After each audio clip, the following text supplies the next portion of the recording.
শনিবার বিষ্ণুপুরে তৃণমূল প্রার্থী সুজাতা মণ্ডলের সমর্থনে নির্বাচনী জনসভায় এসে তৃণমূল সুপ্রিমো মমতা বন্দ্যোপাধ্যায় প্রধানমন্ত্রী নরেন্দ্র মোদীর উদ্দেশ্যে খোঁচা দিয়ে বলেন, প্রাইম মিনিস্টার মানে ওয়ারশিপ থেকে শুরু করে প্রতিরক্ষা থেকে শুরু করে হাজার হাজার কোটি টাকা খরচ করে লাট সাহেব আসছেন, মিটিং করছেন, মিথ্যা কথা বলছেন, তারপর আবার চলে যাচ্ছেন। মুখ্যমন্ত্রী বলেন, এবারে তো পৌনে 2 মাস ধরে ভোট চলছে, রৌদ্রে জ্বলছি তো জ্বলছি। দিল্লির নেতারা তাদের তো হাইফাই ব্যাপার, ছোট একটা পাখির বাসার মতো হেলিকপ্টার নিয়ে ঘোরে না, বিরাট ব্যাপার। আপনি যখন বসবেন বাইরের হাওয়া পাওয়া যায় খোলা থাকলে। তারা তো ট্রান্সস্টার সহ সব সুবিধা পান, কিন্তু মুখ্যমন্ত্রী কিছু পায় না। ইলেকশনের সময় হেলিকপ্টারটাও পার্টি থেকে ভাড়া করতে হয়। তবে প্রাইম মিনিস্টার মানেই সব বড় বড় ব্যাপার। এবার মমতা ব্যানার্জির দলীয় প্রার্থী সুজাতা মণ্ডলের হয়ে কথা বলতে গিয়ে বিরোধী দলের প্রার্থী সৌমিত্র খাঁ সম্পর্কে বলেন, আপনারাই বলুন তো কি লাভ ওই ছেলেটাকে ভোট দিয়ে? আমি ওর নাম বলতে চাই না। সুজাতা কি করে ওকে বিয়ে করেছিল ভগবানই জানেন। অবশ্য কেউ ভালোবাসলে সেটা তার ব্যক্তিগত ব্যাপার। আমার কাছে অনেক ছবি আছে সুজাতার, আর সুজাতা যা ঝগড়ুটে, আমি যদি দিয়ে দিই ফটোগুলো তাহলে ও ভোট ছেড়ে দিয়ে যাবে ঝগড়া করতে। এই তো হচ্ছে নেতা। এরা তো নেতা নয়, নেতা। বুঝতে পারছেন? এর থেকে নেতার সম্মান অনেক বেশি।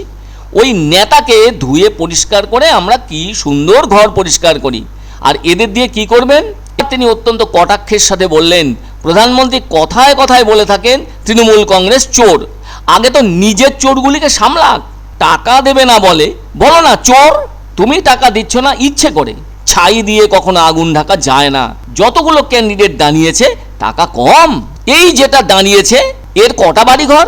অফিসিয়ালি কটা? অফিসিয়ালি বউ বলছে 6টা।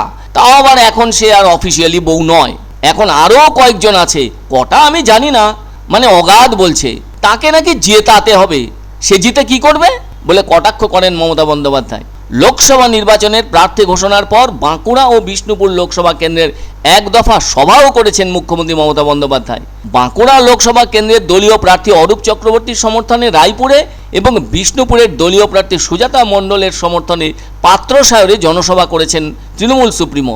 আর তাই এদিন বিষ্ণুপুর হাই স্কুল মাঠে সভা করলেন মুখ্যমন্ত্রী। অন্যদিকে রবিবার বিকেলে বাঁকুড়া লোকসভা কেন্দ্রের দলীয় প্রার্থী অরূপ চক্রবর্তীর প্রচারে লালবাজার থেকে কলেজ মোড় পর্যন্ত পদযাত্রা করবেন মুখ্যমন্ত্রী, ঠিক আছে।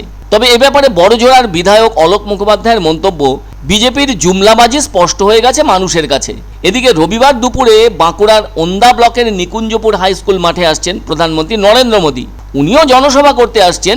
এ ব্যাপারে তৃণমূল বিধায়ক অলোক মুখোপাধ্যায় বলেন, মুখ্যমন্ত্রীর পদযাত্রায় 5 লক্ষের মতো লোক হবে, আর প্রধানমন্ত্রীর জনসভায় যে লোক হবে সেই লোক আসবে পার্শ্ববর্তী রাজ্যগুলি থেকে 200টি গাড়িতে। তবে প্রধানমন্ত্রী হন বা বিজেপি প্রার্থী হন, এরা সব ভোট পাখি। ভোট পেরোলেই আবার গা ঢাকা দেবেন।